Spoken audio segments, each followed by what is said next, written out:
All right, so we're going live now. Yeah, got it. Good. The trophies turn out good. Are the same ones you did before? Yeah, they're the same ones. Yeah, but they're always like the coolest thing ever. So I'm super excited about those. So I think I've got a couple stops. I've got to run back down to the rag company today. I forgot. Well, I didn't forget. I just didn't feel like carrying the boxes to my car on Friday. So I've got to go pick up the towels that are going in the bags. And then we just have to check in with Advanced Auto one more time. You know, they're giving cars to all the kids when the kids vote for the kids' toys. So, and they're bringing like one of the big blow up air filters. So we just need to go pick up our stuff from them, and yeah, it's gonna be good. A lot of moving parts and a lot of stuff to put together, for sure. But yeah, it's gonna be so great. I'm so excited. I've gotten in we had about 20 people on our wait list, but we've gotten most of them in. I've just got about 5 people that I'm still trying to figure out how to sneak in. But would it be bad if I blow the train horn at people on the podcast? That'd be kind of funny. I'm behind a Prius right now, and I'm about to get out of the fast lane. Oh, yeah. I had a Prius last night doing about 100. Oh my goodness. He was flying. Those are the Prius owners that I like. Yikes. Man, yeah, that's frustrating. I think it's okay if you need to use your horn. Yeah. I think you have to use your horn. Yeah. Yeah, we'll do it.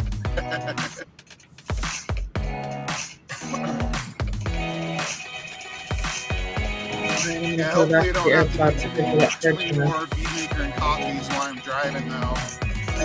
I should have just came and stayed the night down there. I didn't think about that, Chris. Down here? Yeah. Yeah, hopefully you don't have too bad of traffic. No, I got about an hour and probably 20 minutes, so not bad. I'll be there with plenty of time, but just... My cat is in major destructive mode today, so I'm sure she'll make several appearances today.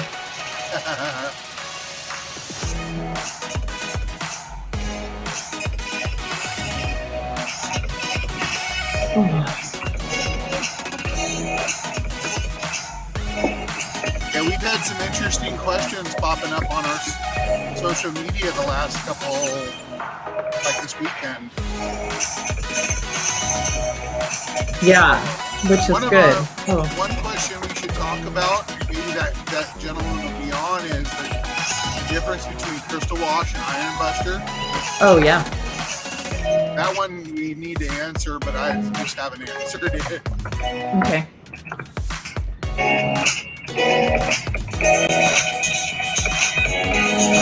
Oh, you got somebody on from Iceland. Wow. Bill Quinn is on. Good morning, Bill. Fun.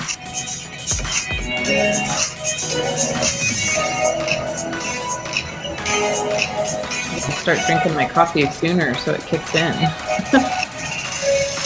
There they go. At some point when I get down there, Chris, I gotta stop at the gas station. I'm gonna need a 5-hour engine today. Gosh. I should have you a giant Diet Coke. I can do that. I'll find one when I get close. Does a Diet Coke have caffeine in it? Yes. Yeah. Oh. That's my coffee. Either that or a Dr. Pepper or Mountain Dew. Those are my 3. So you know what, Chris, when you get here, they have secret Diet Pepsi at the rag company that I think they're testing or something, but it's called Mango Diet Pepsi. So it's like the Bead Maker Pepsi. And that sounds so gross. It's so good. Is it? Yeah, it was. Yes. It was really good. It's really good. And it's funny because it's totally the Bead Maker. When I have soda like Pepsi. that, it's all over my lips. I can taste the sugar. Yeah. It bugs me. Hey, you guys are good. You're live. You're in front of everybody. Good morning, everybody. Well, good morning. Welcome to Bead Maker and Coffee. Sydney, where are you at today? I am in my home office in Boise. And Chris, you are in a hotel room? I'm hiding behind the camera right now, but I'm in a hotel room. And we're getting ready to work on a cool little special project today at the LA County Fire Museum. And I am on my way to meet Chris at the museum and help with this project. So that's why I am driving in wonderful California traffic. So if you hear my train horn on my truck, you'll know that I'm telling someone they're doing something wrong or to get out of my way. Someone needs to move. Maybe that'll happen. Well, awesome. Bead Maker and Coffee, this is becoming a normal thing for us. I'm enjoying it. We've had a lot of great feedback, so we appreciate everyone that's been joining us. And we wanted to start off. I'm going to have Sydney tell you what we've been up to with PNS and what we've been up to the last week. Yeah. So last week, I'm sure some of you guys may have seen on social media, we had a bunch of special guests come to Boise. So we had Kyle and Keith both come from PNS. So that was super fun. And then we had Clint Hintz and Justin Lobato join us from Buff and Shine. So we all went to the Rag Company. So we had an awesome week. We spent the week filming lots of content, short videos, long videos. We did some lists. If you guys are familiar with the Rag Company list, that was a lot of fun. And we just had a good time. It was a very productive week. We got a lot done, and it was great to see everybody. I know for Kyle and Justin, it was both their first kind of trip on an airplane since SEMA of 2019, right?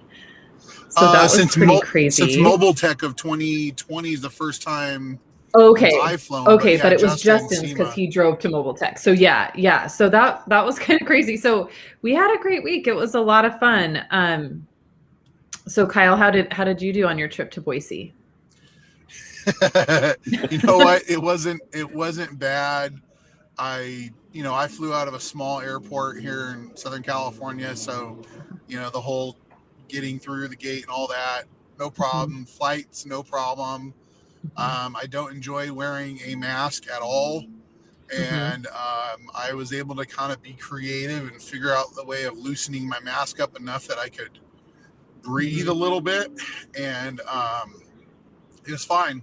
The flight attendants were great on Alaska Airlines. I had no problem. Came into the little quaint Boise airport, and I could tell I was in a different state because walked off and people were like not wearing masks, and I was like, hallelujah.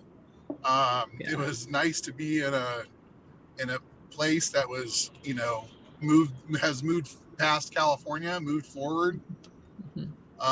Flight home was a little bit, I don't like flying on the little puddle jumpers, the little dash 800s. Yeah. I don't fit very well. I pretty much had to have my arms like this the whole flight. Oh gosh. It was about an hour and a half to Seattle, and then I got home late Friday night around 10:30. I was back up Saturday morning, taking care of a fleet and ceramic coating a Dodge, or I guess it's not a Dodge anymore, a Ram 1500, like the blackout edition. Really cool, all black truck, black wheels, black emblems.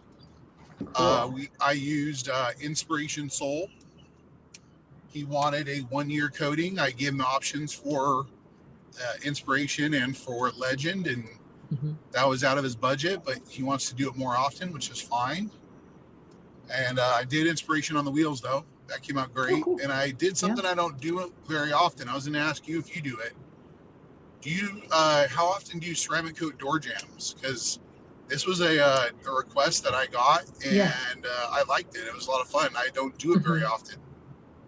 Yeah, I get it every now and then. Usually I mean, I would say like on the brand new cars, sometimes folks with like Range Rovers and whatnot, there's certain cars that are just more prone to having really dirty door jams. The one that's sticking in my mind is Range Rovers. For whatever reason, that lower part of their door, stuff goes up underneath it and they just get really dirty. So I've had, some customers with certain types of vehicles that ask for them to be coated, which I've done and it works great. But otherwise, if I'm not ceramic coating them, I usually just use Bead Maker, and that does a great job at kind of, keeping them easy to clean.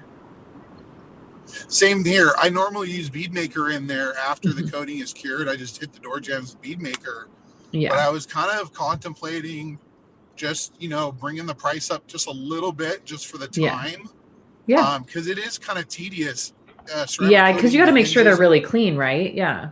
Yeah, the cleaning, and then the like all the hinges and not getting it on the rubber trim. I was trying not to change the look of the rubber. Yeah. I would say it probably took 10 minutes per door jam to do the frame and the door. So I was like, maybe I'll raise it up a little and just include it in all my ceramic coating jobs with a coat of Sol. And you know what? When I felt it a couple hours later, when I was opening the door to move it, it was just like buttery, soft, smooth. And I was like, man, I could totally see how people are going to love this. Yeah. So yeah, I should do my own and see kind of how big of a difference it makes. Yeah, you know, your daughter's kind of picky about her door jams, so a little bit, yeah. A little bit. She's so funny. Well, cool. And then what do we got going on at P&S HQ the last couple weeks? Well, I think they finished up the training facility, and I believe Prentice has already done our first training out of that facility. Was it 2 weeks ago, a week ago? Yeah. It was I think it was the day after the last Bead Maker and Coffee on that Tuesday. Right. Yep. Yeah. And it went great. We hosted a 1 day and then a ceramic coating day, right? The next day. Yep. So 2 trainings. Yeah. So that's we're awesome.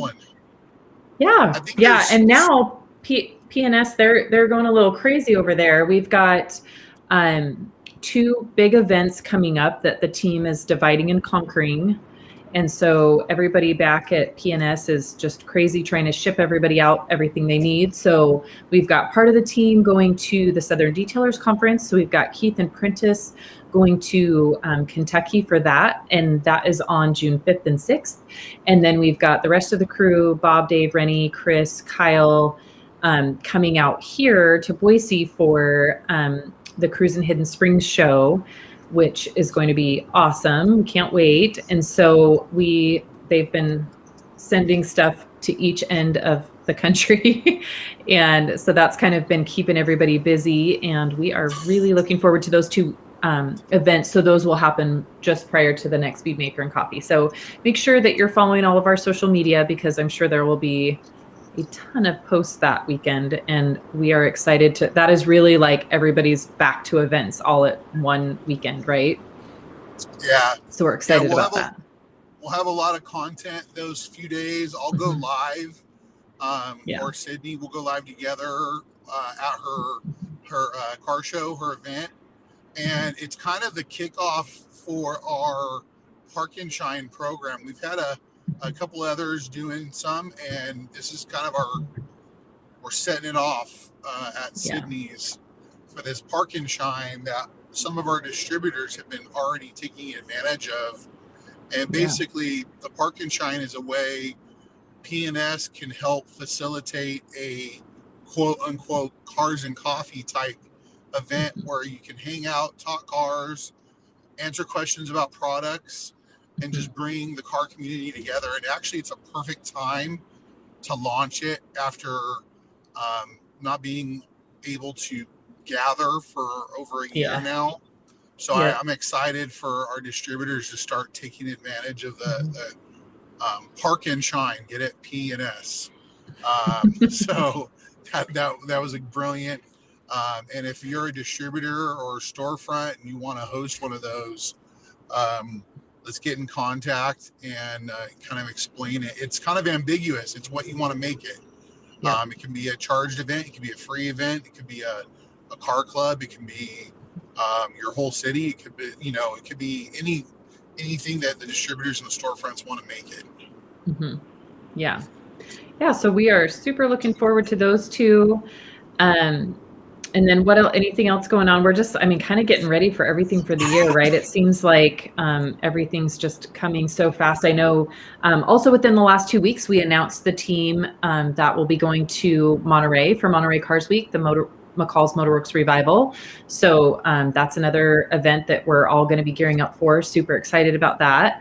That is the week of August 10th, and that is going to be here before we know it as well.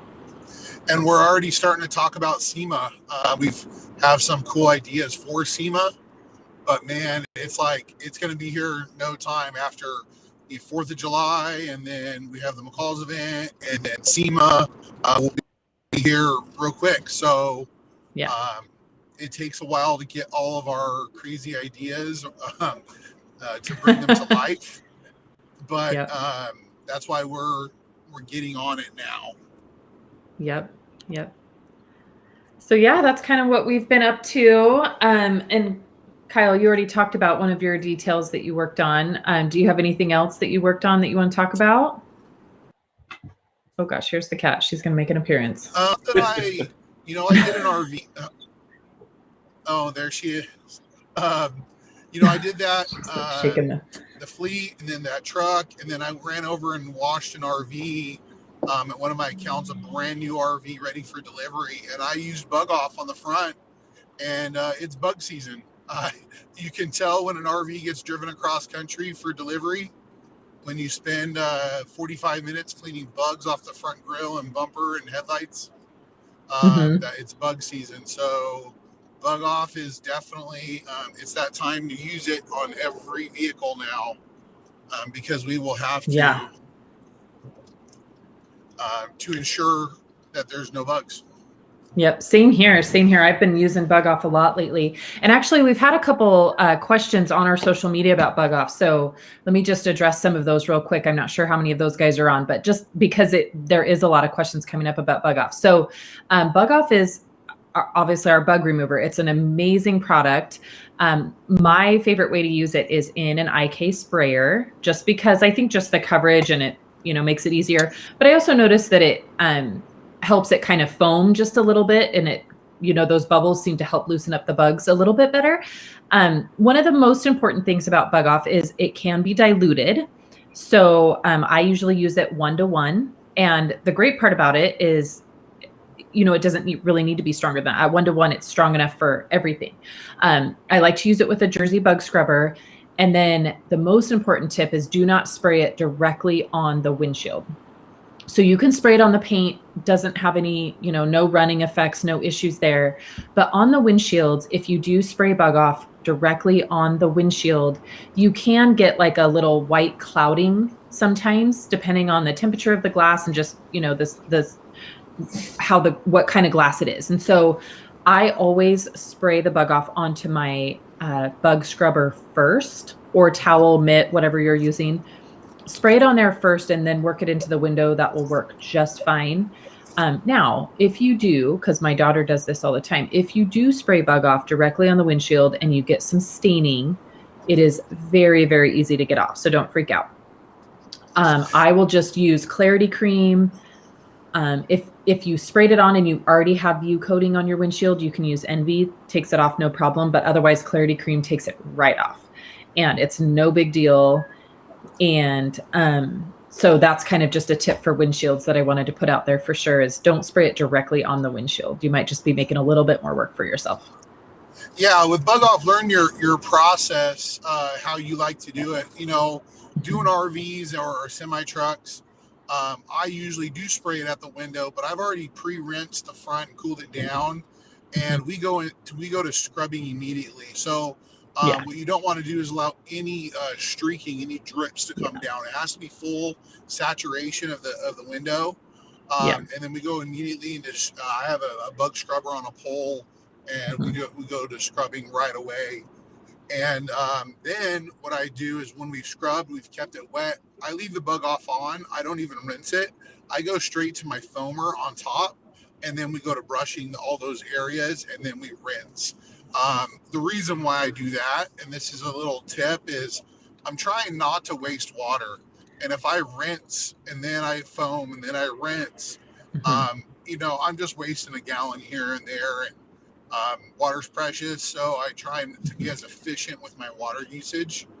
So that's just a little trick that I use with bug off on these RVs and stuff. But yeah, you want to be careful. Don't spray it on a hot hood or a hot windshield. Cool the temperature of the surface, bring it down. So that's great. So then, so just so everyone knows, Kyle can't see the questions since he is in his car, so I'm going to read them out loud. So Pristine Auto Detailing asked, how far do you dilute bug off to use on a coated car or coated PPF fronts?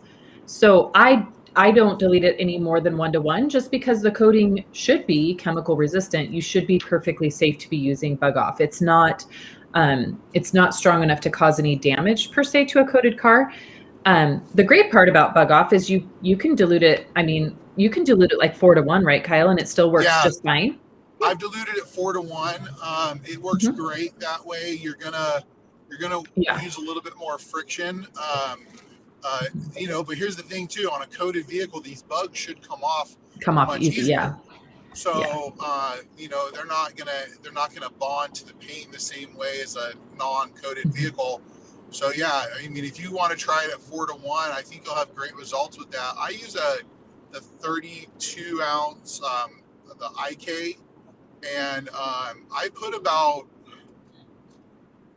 I would say about 6 ounces in there on most vehicles. Unless it's really bad, then I'll go 1-to-1 because I want to get those bugs off fast and easy. So bug off is highly you can manage your dilution to the what you need. Yeah. Okay, so Gabriel said, I sprayed some bug off yesterday 1-on-1 on the front of the car, and my headlights did fog. Like you told it would happen on the windshield. Any problem with that? I finished polishing the headlight and couldn't take it off with anything else. Honestly, Gabriel, I'm not really sure. I've not ever had bug off stain a headlight. So my first reaction would be, did your headlights, did they already have a lot of oxidation?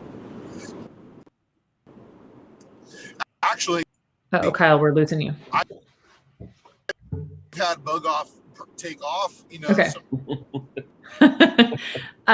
So anyway, Gabriel, I've not seen that. So one of my questions would be, did you try to use a compound? If you only used polish, I would switch to a compound, but I have not ever had bug off stain a headlight. Do we have you back now, Kyle? Yeah, I'm here. Okay. Can you hear me? Okay. Yeah. So actually bug off will help you clean the headlights if you have light, yellowing, but I haven't had it stain headlights. So I wonder what, make and model and age of that vehicle, because I don't know if we're pre-rinsing or not in this situation, but I always cool everything down and keep everything wet. So you may want to bring your dilution down or bring your dilution up and dilute it a little bit more and see if that's a problem. Yeah, and that's what makes me wonder is, because like Kyle said, I've used bug off before to clear up headlights, to remove some of that stuff, but I spray it on real heavy and let it eat through that oxidation. So that's why I would step it up to a compound so that you're kind of doing a quasi headlight restoration to get some of that, sun damage oxidation off of the headlight and see if that doesn't correct your issue. Because generally speaking, I've never had bug off stain a headlight. So try that and let us know how that goes. All right, so next, this is a great question. So Mike asked, I have leftover Legend and have a car in now for a 1-year coating. Can I just use 1 layer of Legend to get some practice with Legend? I would say absolutely. Yeah. And the cool thing is, if you tell your customer, "Hey, I upgraded you," you're going to look like, a champion to A them. hero. Yeah. Yeah. You're going to look really good. Say, "Hey, you know what? I just upgraded you this time, and just give me a good review online." Because we went the extra mile. Yeah. And Mike, I do that all the time. I upgrade my customers all the time. And specifically I did it with Legend because I wanted, we were doing, R&D, and we needed kind of to know different levels of paint, qualities of paint. And so quite often I'll upgrade my customers. And so, yeah, absolutely. Just do one layer. If you're worried that you're not going to use the coating within an appropriate time frame, that's a great opportunity to upgrade somebody. And like Kyle said, you're just going to look like a hero in the end. And that's great marketing for you if you look at it that way. So I think that's a great idea. I do that all the time. I usually use my leftover product for I don't discount my details at all. I'm not a discount person. Me either. But I love to upgrade like first responders, military, fire. I come from a family of police officers, and I'm happy to do that, especially if they tell me. But for some reason, I'm one of those that don't like when people ask for discounts. It actually really annoys me. So if I know that they're police, fire, or especially military, because come on, we're in California, cops and firefighters make good money here.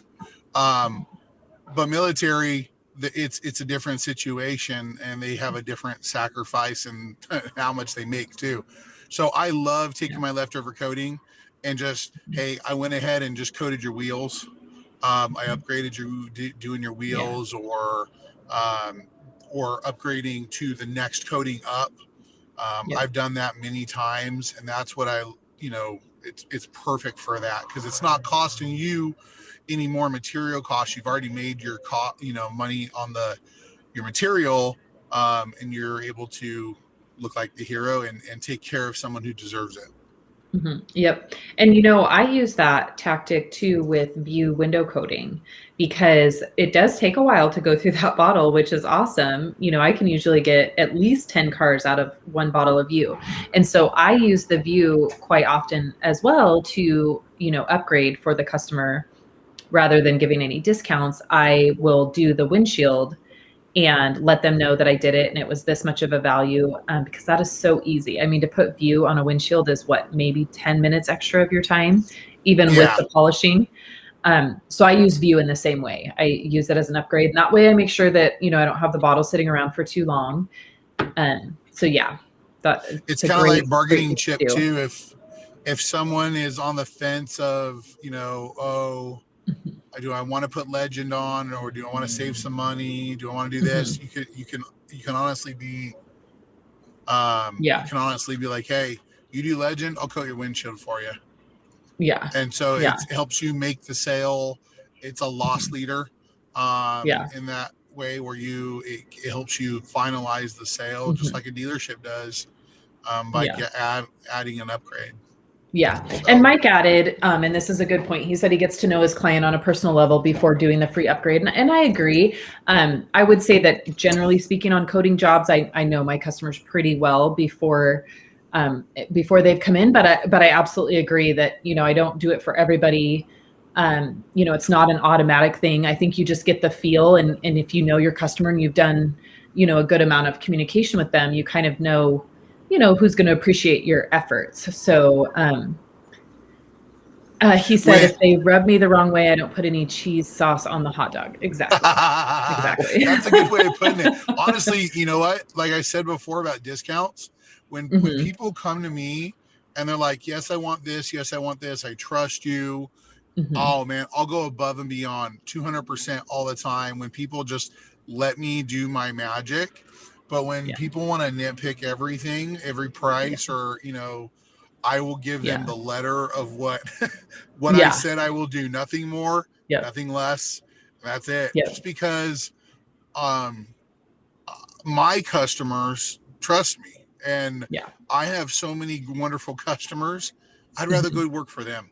I'd rather go do stuff for my regular customers than have to continually prove myself to new people. Mm-hmm. So yeah, I will always upgrade the people who just let me do what I do, but I still want to communicate. I want to know what they want first. So yeah, Yeah. having a relationship is important. Yeah. Yeah. So Gabriel came back in with, thanks for the response. They were previously restored 3 months ago. So back to the headlights, Kyle. A Honda Accord 2012, he wet sanded, compounded them, put a sealant on it. So now I think I see that the issue here is whenever you wet sand a headlight, you have to put some type of more permanent sealant on it versus just like bead maker or something. So if I am wet sanding a headlight, because you're removing the natural clear coat on the headlight that comes from the factory. Once you've removed that, that headlight can go back to cloudy, or, now all the pores of that headlight are open. And so whenever you wet sand a headlight, you always want to use something stronger. There's some guys that will shoot it with 2K clear. I personally just put a coating on. So I'll use Inspiration or Legend. I mean, I just use whatever I kind of have open and laying around, but you always want to put something a little bit more permanent. I realize a coating's not permanent, but it's, you know what I mean? A little bit more permanent than bead maker, but you have to have that kind of layer to protect from things like, bug off. So I think that's part of the problem, was that headlight was kind of left exposed, and it is going to take, soak up whatever is put on it. So you should be fine. Just, you shouldn't need to wet sand again, but yeah, compound with a good pad, polish it out, and then coat it with a coating, whatever you have laying around is going to work just fine. So P&S has a headlight restoration system. It's a kit with a compound and polish, and actually it's a dry sanding system. And basically you can work your way from as low as 320 all the way up to 3,000. But if you're going to sand and not go to a clear, like Sydney mentioned, like like we used to use white new back in the day, but it's garbage now. Yeah. But you shoot a clear, or there's other companies that make a clear spray.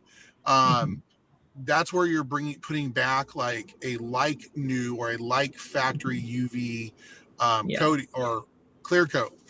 But if you're only going to put a sealant, if you're only going to put a like bead maker on, then you need to actually polish as your final step after the wet sanding. You got to finish the surface, and that's probably what happened, is you just yanked that off and you exposed it again. So go ahead and, like I said, like Sydney said, compound it, polish it, maybe even take it back to 3,000 and give it a light kiss there, polish it out, and then go ahead and upgrade to something stronger. Like I would go with something like a couple layers of Inspiration.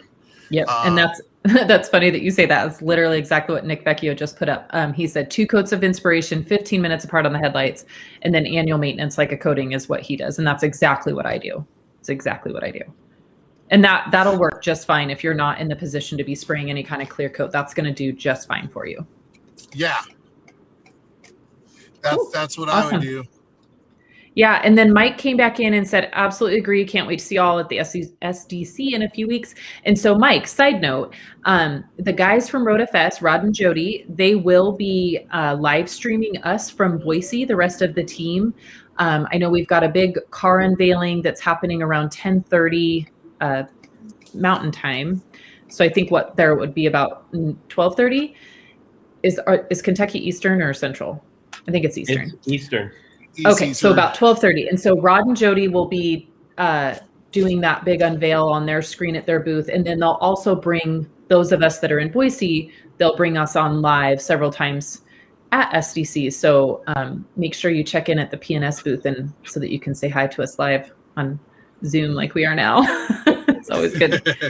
Good times. All right. Any other questions? Did we miss any? If not, I'll bring one up that has come up on social media this weekend that we wanted to address. Go ahead and bring one up. I think we're good. Let's talk about the one that we got on Instagram. Yeah, so we've been asked this question a couple times, and it's a great question. So the question is, what is the difference between Crystal Wash, which was a very popular P&S product in the professional line, and then with the new Iron Buster? Why would one choose one over the other? Well, My answer to this question, and it may be a little different than yours, is they are two different products. They were both dissolve iron, but using two different types of. One is more of an acid than the other. I can't even remember the name of what Iron Buster is made from. But sorry, 1 second. I got to check my iPad, make sure I'm in the right lane. But they both achieve the same thing. You just get the pretty, the iron removing purple look from Iron Buster. Iron Buster is a newer technology as far as how we use it on paint. It's also versatile for paint and wheels, and Crystal Wash is versatile for paint and wheels. You can do both with Crystal Wash, and they both have great results. So it's a preference. A lot of our long-time P&S users know Crystal Wash really well, and I really like Crystal Wash. But because I love to play with the newest technology all the time, I go to Iron Buster a little bit. But Sydney has found Crystal Wash is amazing on wheels. Yeah. So a couple different things. So Crystal Wash is probably really going to shine with just regular environmental fallout. So, all the stuff that falls out of the air and lands on the car and makes it kind of sandpapery. Crystal Wash is a great pre-wash prior to cleaning. It's going to remove a lot of that environmental fallout. Iron Buster is more specifically going to attack the iron particles. And that's why it does the whole show on wheels, right? Which is great. But couple things about Iron Buster. Iron Buster is fantastic. But what I have found personally is I'm using it a little too often in my shop because it's making a bit of a mess. So if you are mobile or working from your home or have an area that, you don't want all that white residue around all the time.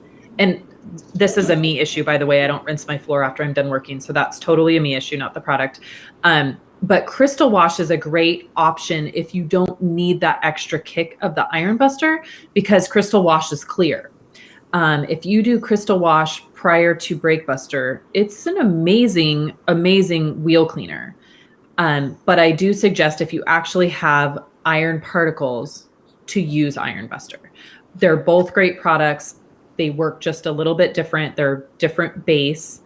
I like to use Crystal Wash before I clay. I mean, I think you just kind of know if you need to use Iron Buster on paint. I just have a feel for what's on the paint, what kind of fallout, what that person typically does.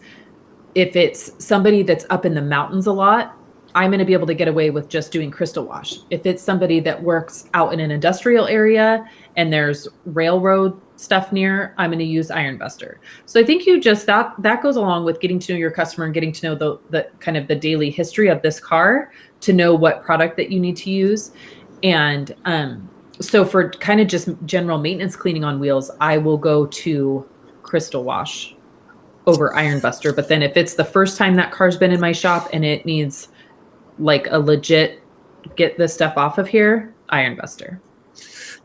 Both of these products are fallout removers from different times. Crystal Wash has been around a long time. It has a form of acid in it that, just like any chemical you put on paint, as a disclaimer, make sure it's cool. Make sure you're not out in direct sunlight where it can flash on the surface. And both will provide great results. Give them both a try and see which one you like. I mean, it's kind of a preference thing. They will both remove fallout and iron, but Iron Buster is driven towards directly for iron. Yeah. And like I said, if you are mobile, you may want to just have Crystal Wash in your arsenal so that if you are in kind of that tough situation where, and Kyle, you'll know this, if you're in a customer's driveway and you can kind of tell that the driveway could be a problem, just go to Crystal Wash if you need, because what you don't want to do is leave any kind of staining or anything on their driveway. Have you had much trouble with that, Kyle? I do, but I know why. My concrete's bad. Well, When I work at someone's house, I tend to rinse everything around the vehicle down and away immediately after. Yeah. So no, I haven't had that problem. I have had that problem on driveways with, leaving dressings or acids if you're using like a water spot remover. And you don't want that sit on someone's beautiful, $50,000 or $100,000 driveway of bricks, right? So I choose to, be more careful. I'll put down a light layer of water to kind of stop that from happening. But as far as these two products go, I haven't had problems either way. But I kind of rinse things down a little bit. I don't like standing in soap when I'm playing. I like to clean things up. And that's a good tip is to spray. That's a great tip too, to spray that area down with water before you even start cleaning the wheels, just so it gives the concrete a good base of water before you start working. And that should help a lot. It's actually a trick I learned years ago doing boats, because I used to use a really nasty acid doing boats. And I learned that if I kind of create it like, it's like Pam, right? Just put down a layer. I had that problem cleaning a sailboat once. I had to clean all that stuff off the bottom of a sailboat, and it was, same thing. Lots of acid on the ground. So Christine said he's using Iron Buster. You should see my driveway. Yeah, my driveway is a wreck. I don't know if you've ever paid attention to it, but it's an absolute wreck. I got to figure out how to get it cleaned up. So Christine says he's using Iron Buster right now, and he plans on going home smelling like it. So you're going to go home smelling like cherries. Right? Not smell like cherries. It's supposed to. Actually, I mean, Iron Buster is, if that's even a way to say it, it is the best smelling iron remover on the market, in my opinion. Meaning, I guess a better way, but it's the least offensive rather than the best, right? Might be not too bad. Regurgitated cherry. Yeah, maybe. Rotten, I don't know, back of the fridge cherries. I don't know. Oh, goodness. So funny. It smells like all right, butt, no matter what, but it just doesn't smell as bad. Yep. Okay, Kyle, here's a question for you. This is from Chris. Should I dilute bead maker if I'm putting it in an IK multi-sprayer? I've never diluted bead maker. I would just go straight. Yeah, neither. I would always go straight. Yep. And I use it in an IK multi as well. And I don't dilute it at all. I just spray it on straight. The biggest thing with using bead maker in a multi IK sprayer is I use the fan tip. I know they come with a couple different tips. You want to make sure that the one area I've had problems with the IK and the bead maker is if it's too fine of a spray, you can tend to get some of that freckling because it sets up before you can even get to it with a towel. So I recommend using the fan spray, and then just make sure you're doing, the double towel method and, getting it wiped in real well, and just watching for overspray when using the IK multi. But it's great. I use it all the time. It's a little bit more, you just want to make sure you're getting everything that you've sprayed.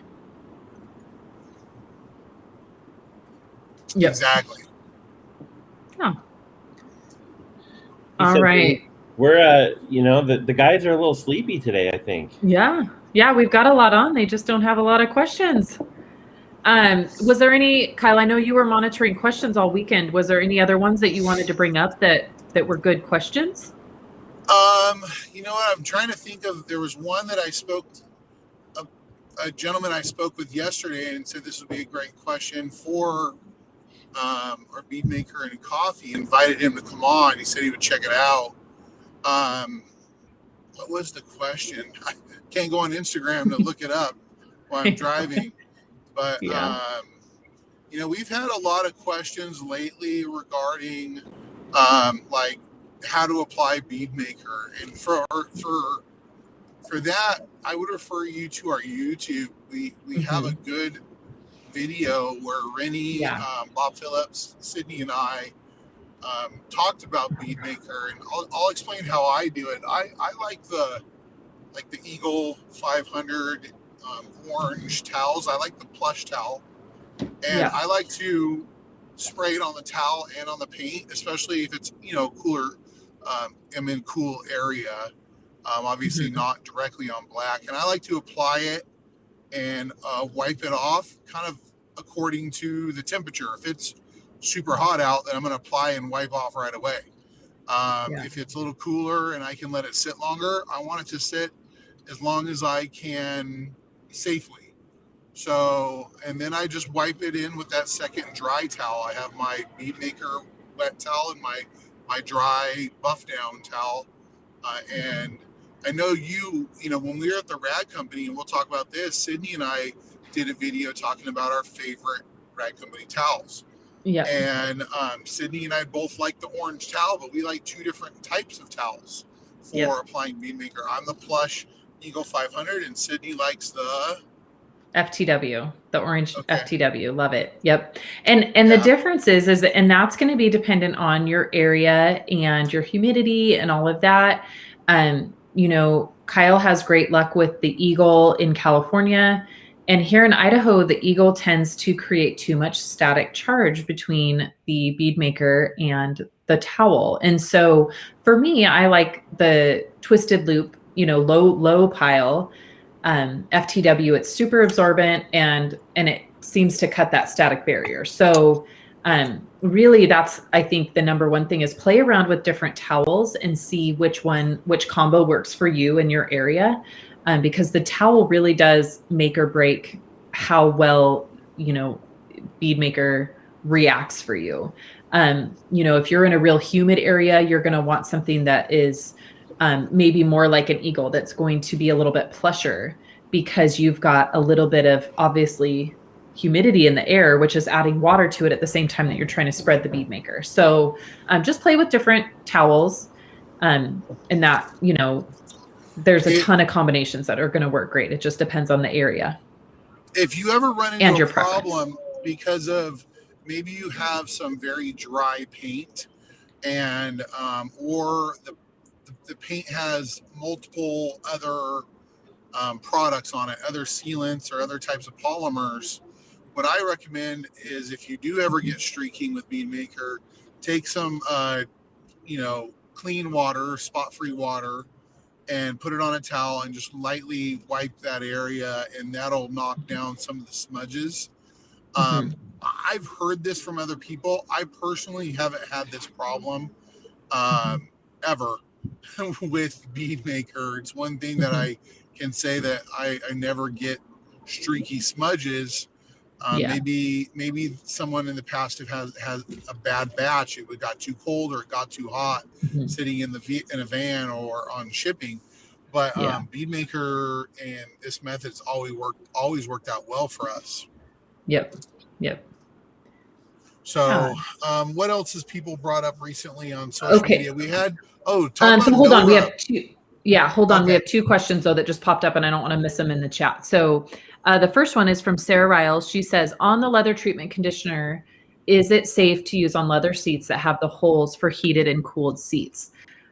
So yes, absolutely. And I'm going to give you what my tip is when I'm doing this. So, and hopefully this makes sense without a visual, but you know how on the seats, generally there's the sides that are obviously a complete piece of leather.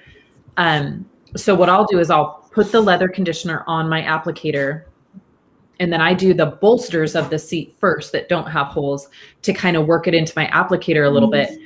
And then I go over the holes. So what you don't want to do is put it on the applicator and go straight to the seat where it has the holes, because then you are going to fill up those holes a little bit with, you know, some of the extra product. So I kind of spread it and get my applicator primed before I do that center part with the holes. And then I don't have any problem with it going inside the holes. So I just always kind of rub it on the parts that are solid to get it kind of worked in, and then go back over the part with the holes. Exactly the way I would have said it. I would never want to just squeeze our leather conditioner, our leather treatment conditioner on the leather. I'd always either wear a rubber glove and put it on, or a glove, or use an applicator of some sort to apply it. You just don't want to go straight with cream basically and go plop. Right in the holes. Will it hurt anything? No, when it dries up, it's going to dry up. Right. Can you work, if you do get it in those holes, can you work it out? Yeah, you can probably massage it down. It's probably going to go down into the foam that's below those holes. Yeah. So it won't Yeah. cause a problem. It just Might not look kosher. Funny for a little bit. Yeah, it's kind of silly, Yeah. But yeah, it's a great question. And great answer, Sydney, how to circumvent that issue. Cool. So next question from Chris. Is PNS Iron Buster safe to use on ceramic coated vehicles, and any tips for using it to decontaminate the paint? Yeah. So usually we find the most iron is on the hood, the roof, and the rear of the vehicle, especially the rear of the vehicle where the air swirls behind. Yeah. I find that to be the worst areas. Yep. So yes, it's safe to use on ceramic coated vehicles because ceramic coatings are chemical resistant. I would say I would make sure that the paint is nice and cool, and I would even just give it a rinse first. So you're going to have a little bit of water on the surface to kind of dilute it down, just a little. In this situation, since you've already done a correction, you've already ceramic coated it, maybe this is a 6-month or an annual maintenance that you're doing on the vehicle, I would do that, let it sit, let it dwell, and then it's not probably great on the mitt, but I've foamed right on top of iron remover and it just went ahead and started my wash. Yeah. And just used it as, the soap kind of helped dilute it down. But it's not going to hurt it unless you do something silly like do it out in direct sunlight, Yeah. Yeah, I haven't found the need too often to pull out an iron remover on a coated car. Once in a while, like Kyle said, if it's on the back of a vehicle, I've had some trucks and things like that, work trucks that pull trailers. That's a real common one that you need to treat. But generally speaking, my maintenance on ceramic coated vehicles is just clay. For the maintenance portion, I use clay, and that usually takes off any fallout that I've accumulated on that coating in the last year. But yes, it is safe. I just think that for me, it's one of those things that I'm not going to go to that level unless I absolutely have to. Just because, I definitely, it's not going to hurt it, but just to eliminate any kind of issues, I don't do it unless I really think the vehicle needs it. But I definitely wouldn't make it part of my, average care for a ceramic coated vehicle. So since we don't have another one in the chat, Kyle, here was the question that you asked the guy to bring up. And it's a great question. I went and found it. So he said, and I think we get this question all the time, so I definitely want to bring it up. He said, Mike Molina said, I've been trying to find the difference between inspiration and legend. Oh, yeah. That's what it was. Perfect. And it's a great question. Man, brain fart right there. Yeah. So how I answered it was legend is twice the active ingredient as inspiration. Where inspiration is a 3-year ceramic coating. That is what the warranty would allow up to on that. And I'm sure if you multi-layer it, you can get more out of it because it's actually performing really, really well now that we've had it on cars for that long and longer. Yeah. And legend is a 5-year. I always would recommend multiple layers, whether you do 2 layers of inspiration or a layer of inspiration topped with soul, or a layer of legend with soul, or 2 layers of legend. Remember, don't mix legend and inspiration. They don't play well. Don't know why, but that's what we've learned, so just don't do it. But that's the difference there with legend. But as legend or as inspiration installers, a lot of people are beginning to learn this, but we have detailers that are installers that have the ability to sell a warranty, a actual A1 insurance-backed warranty, for 3 years. Even though it's a 5-year coating, it only can go up to 3 years. So we have that available for our installers and technicians. You can get on that website. There is a program for that, but both coatings are eligible for that. Yeah, yeah. And there's still definitely a place for inspiration. I still use inspiration almost every day. So, in my area, my customer base, I tend to have a lot of customers that have leased their vehicles. So, selling them on a 5-year coating, they're, like, oh, I don't want to spend that additional amount, this car's just leased or whatever. So inspiration's still going to be a really great, for the customer that doesn't keep their cars a long time. Inspiration's a super solid, really solid coating that is still going to be easy for them to maintain. They're going to get all the benefits. You can top it with Soul whenever you need. And then Inspiration also is a really fantastic wheel coating. I absolutely love putting it on wheels, trim, things like that on the exterior chrome, things like all of that. I love Inspiration for, and I'm still going to grab that probably over Legend, only because of Inspiration. You don't necessarily have to wipe off of plastic trim. Legend, you do. So that's just kind of, saves me a step. And it just does such a great job, and it's so easy to put on that, I'm constantly grabbing Inspiration and putting it on this or that, or, whatnot. So Inspiration is still, one of my major go-tos. I love it. But then also, as far as a long-term coating, Legend is awesome. So still totally a place for both of them. And now we have a whole bunch of questions coming in. So here's the first one. So Jeff said, why Soul is a topper on Legend versus Beadmaker? What makes Soul better? You want to take that one first, Kev? Okay. No, so do you want me to do it, since I have the shop? And this is why I switched to Soul. This is me personally why I switched to Soul. One, Soul is an awesome coating. I absolutely love Soul. But for me, being in a shop, single person, needing to get these cars out of here, using Soul as the topper versus Beadmaker has cut down my appointment time by about 4 hours, which 4 hours in my home shop in my personal garage is a lot. And so it's also going to be a lot longer lasting, right? The Beadmaker is only going to last them a couple months legitimately.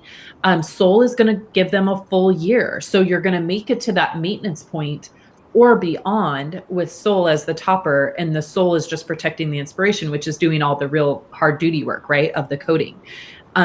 So Soul, if you're putting on Beadmaker and you're finished with Legend, you would either be doing 2 coats of Legend if you're going to be using Beadmaker as the topper, right? So that would mean you would be doing Legend, waiting an hour, doing another coat of Legend, waiting 2 hours to put Beadmaker on, and then waiting about 3 hours before you release the vehicle. If you're using topper as on Legend and you only want to do 1 coat of Legend, 45 minutes later putting Soul on, and 45 minutes later the car's ready to go. So it really shortens the time frame of when that car's ready to go. And you're using, it's a lot less time, but you're leaving behind a better top layer. And that's my thing, is you do not need to put Beadmaker on top of Soul. You can do it a week later as, kind of a shine pop, whatever you want. You can definitely use Beadmaker on top of Soul, but you don't need to use it before you release the car, which for me, that was the major game changer. Things have progressed and things have changed in we only had Inspiration. The only product we had to protect Inspiration was Beadmaker. But now that we've tested and used other products, we've learned that because there's we lost them a little bit. 2 layers of Inspiration. Can you hear me? Yeah, you just got fuzzy there for a minute. So now that we've learned these things, and Sydney and I have tested them, and Rennie, that we've just learned that it's a preference.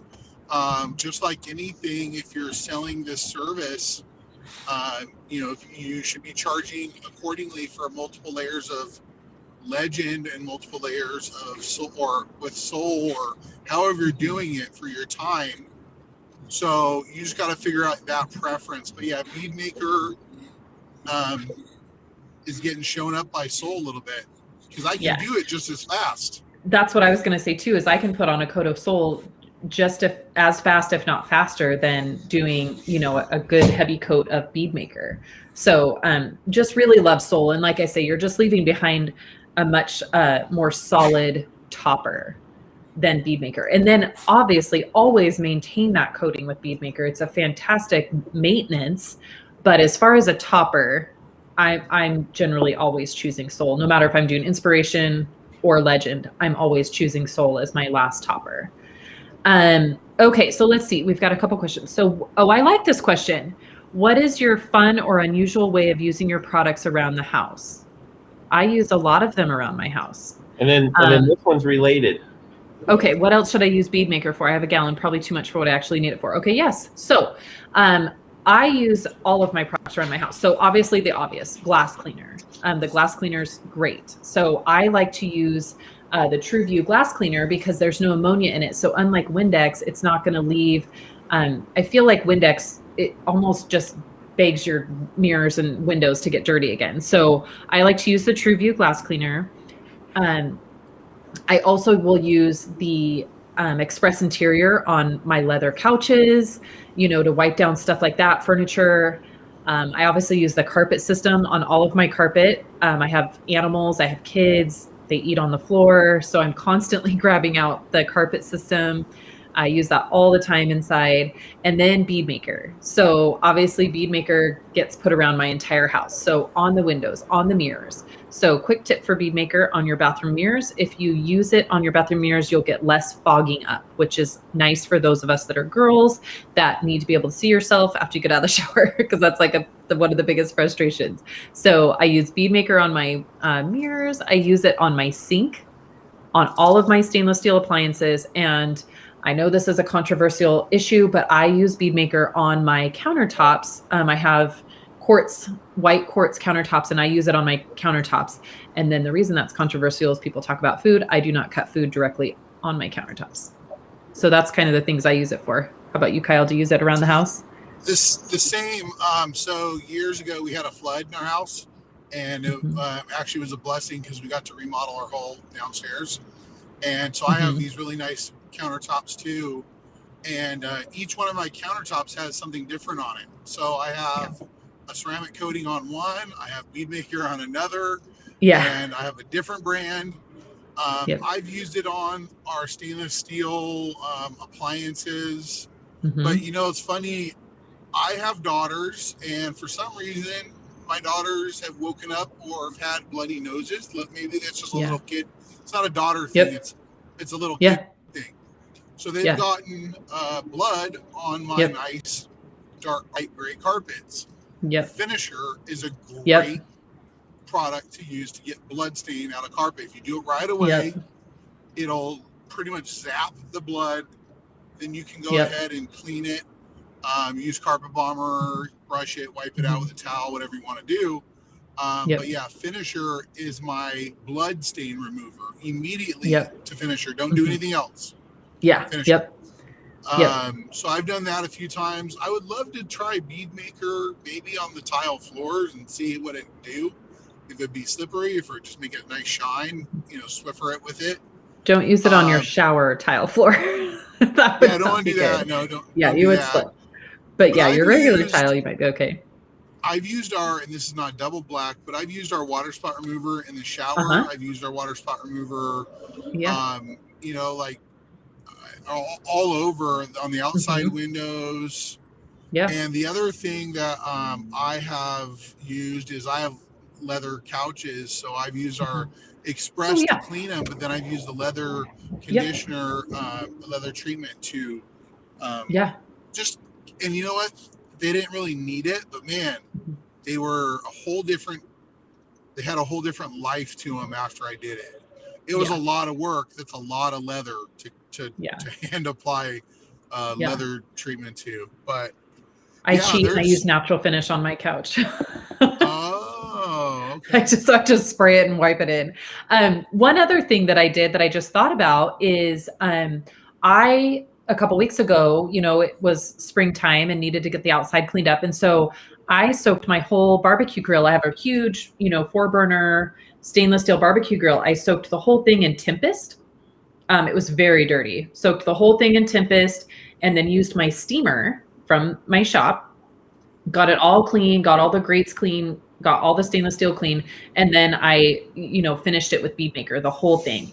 And that's going to help with, environment stuff sticking to it. It made it nice and shiny and slick, and it'll just give us that nice layer of protection so that it's easier to clean next time. So I did do that on my barbecue grill, which was fun. So lots of different ideas.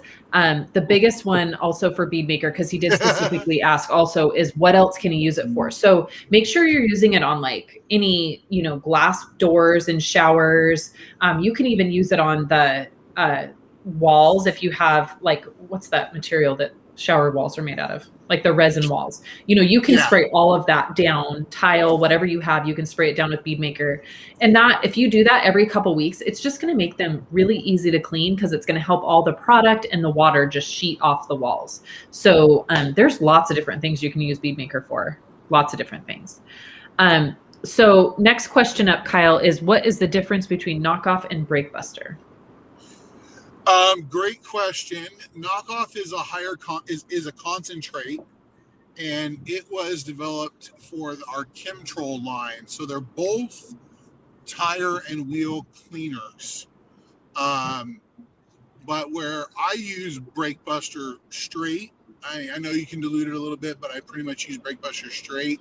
Mm-hmm. Knockoff is meant to be gone through the Chemtrol dilution system and metered and diluted down to more of Breakbuster levels, but Knockoff and Breakbuster are not the same product. Right. So a lot of people have said, "Oh, it's just a more concentrated version." It's not. They're actually two totally different products. Yeah. Yeah. So they achieve the same thing, but Knockoff is a kind of a more of a degreaser, heavier, cleaner. Mm-hmm. Yeah. And what I found is, so I know one really popular way is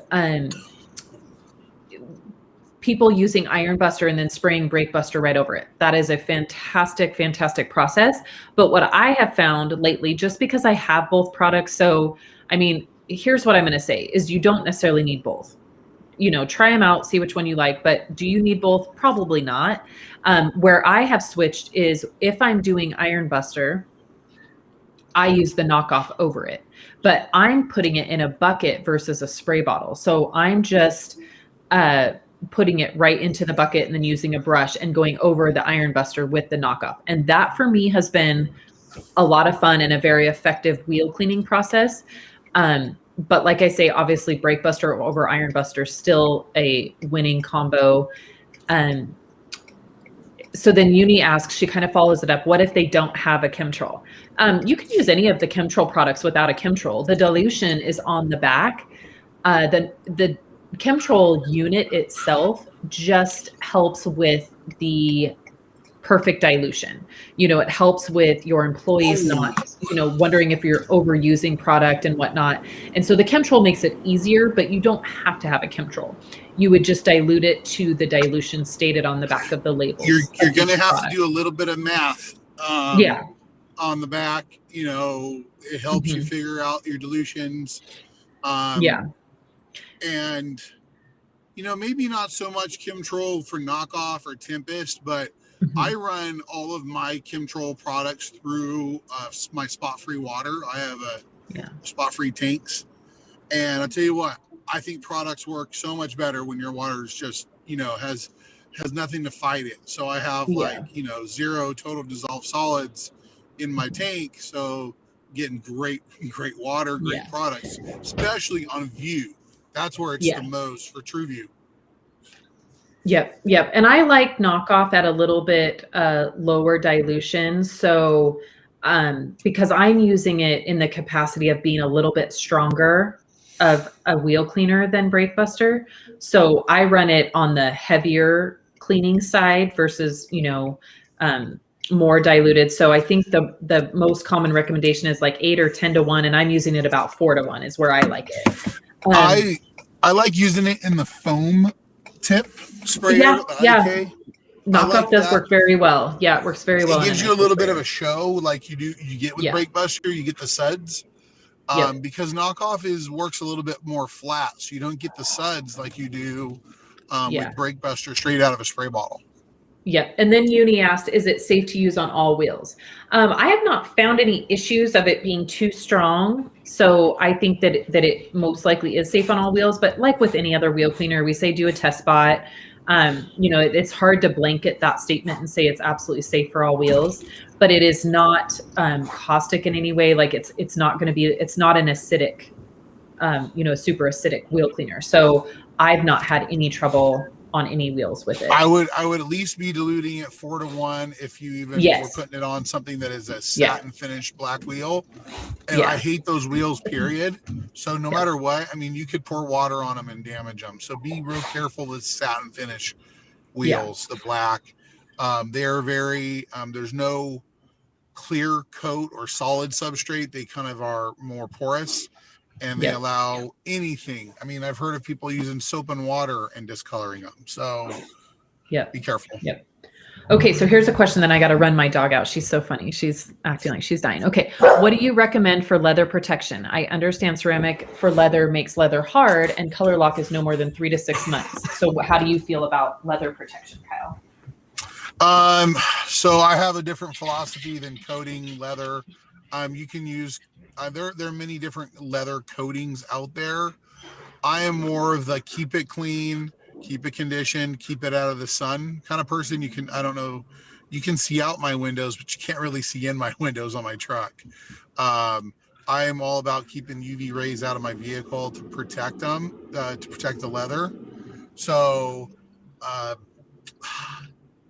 haven't really liked leather coatings because your butt and your back cause friction.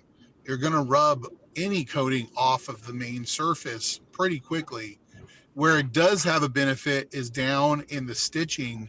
Say you spill something on your leather, that stitching is waterproof because you coated it. It allows you to wipe it off and it's not going to seep down, get into the actual cushioning. But and I totally agree. I don't have the perfect answer for coating leather because I've never really been a believer of like an actual leather coating. Now I have coated vinyl, which is different, like on boats, and I there's a benefit there because it's out in the sun, it's getting sunscreen on it. The environment is much more harsh. But I haven't done a lot of leather. Yeah, I haven't found a coating that I truly feel like is a whole lot different than just a leather conditioner. I'm kind of the same as Kyle. I believe in just keeping it clean and keeping it conditioned is really all that leather needs per se. And what I find is from the coatings, they still even say that they're only going to get 3 to 6 months of coverage. And with a conditioner, they're going to get about the same amount. So I'm kind of old school when it comes to leather. I'm not sure how I feel about totally sealing off the pores of leather because I have to wonder if it's going to make them crack more. So I like them to be flexible and conditioned. And so that's just kind of my philosophy. It's one of those things where I have not found the perfect ceramic coating for a leather yet. So not to say that someday it's not going to be made, it very well could. I just haven't found one that has made me want to switch to ceramic versus keeping them conditioned. We have had people use inspiration fabric coating on leather and it will work. But I've done it. I've applied it with an applicator. Someone was adamant that they wanted their leather coated. And so I did it, but I did, preference that saying, I don't believe it's going to last as long as any other product is saying. This is why friction, moisture, those types of things. And that's what they wanted. So I provided it to the customer, but, it's going to be up to you. Yep. All right, let's see. We've got this one is another good one for you, Kyle. So Luis says, I work on trailers and boats a lot on the ones that I buff and polish to take heavy oxidation off. Would a ceramic coating work?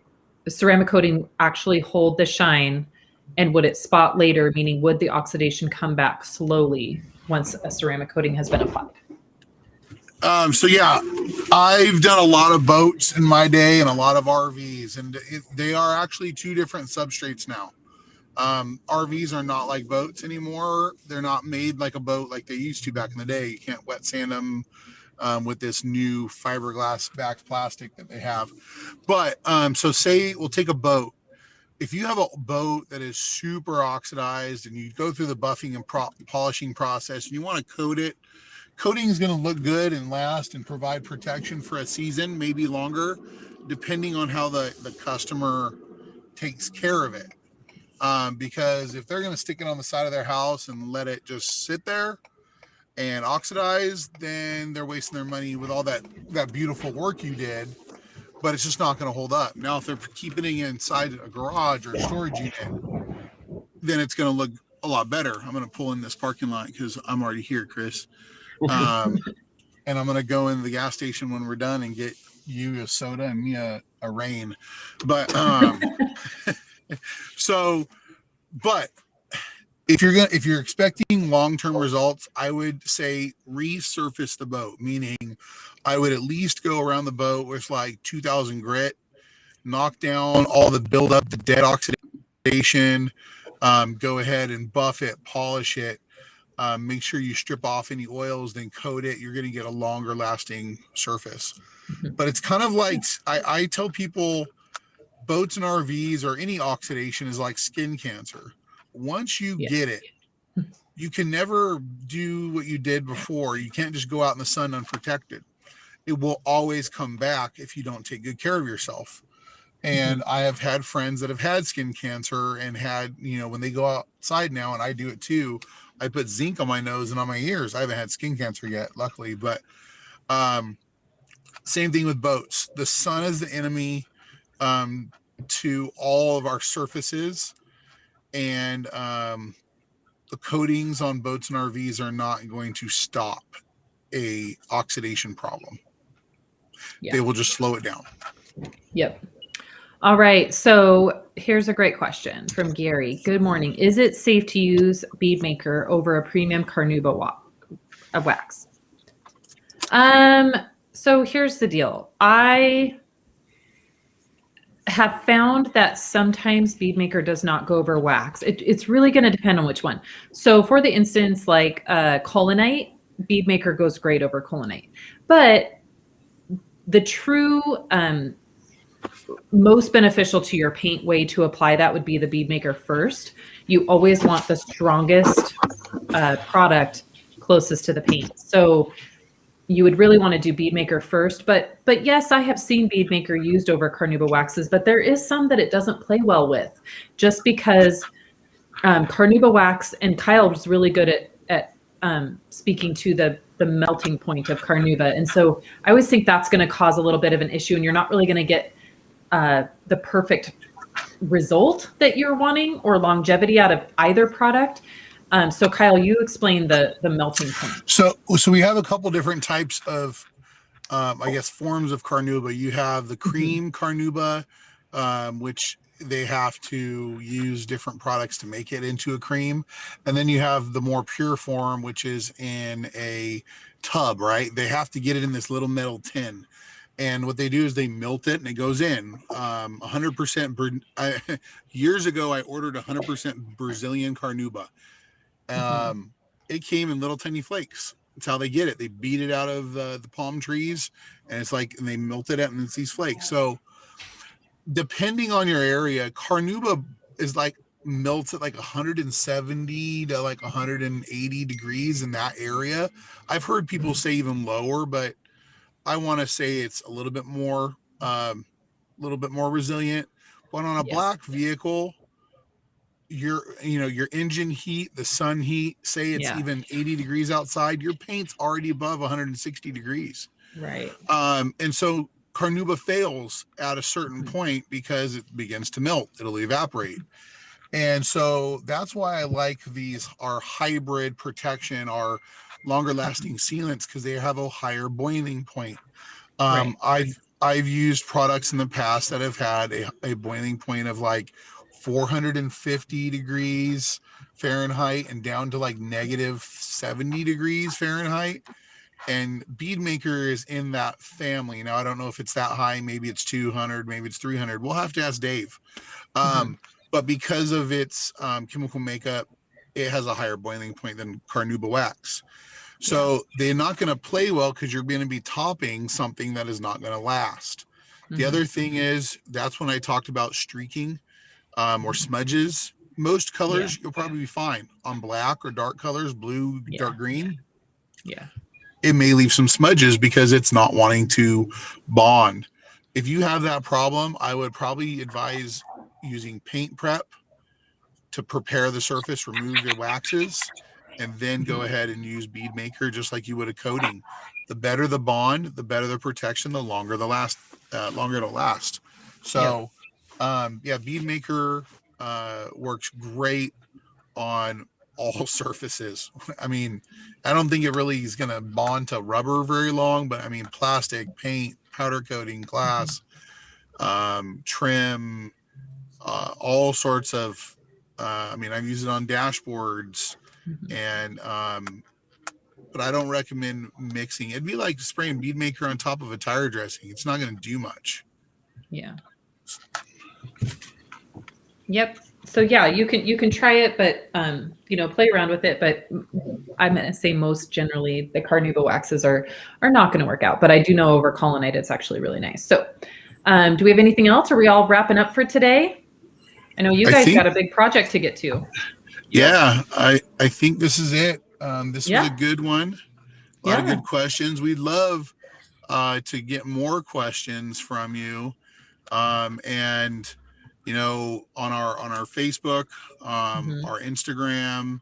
So go over there and like and follow us. We'll be putting this up on Facebook. So if you have more questions for the future, comment. And we're going to do it like the Rag Company does, Sydney. Stay tuned for more videos from and Bead Maker and Coffee from PNS Detail Products. I got it down. Yep. And everybody make sure you watch our social media over the next 2 weeks. And then the next Bead Maker and Coffee will be the Monday following the big weekend. So, and we're going to try and have a special guest coming up in the next, maybe next Bead Maker and Coffee. I'd love to get Dave on. For sure. And I may not be available that day because I will be in an area without. Oh, you will. Yeah. Maybe we'll see if Dave can do it with me then. Yeah. That'll be good. That'd be awesome. Cool. Awesome. All right. Well, thanks everybody for tuning in. Everybody have an awesome week and we will see you soon. See you later. Have a good day.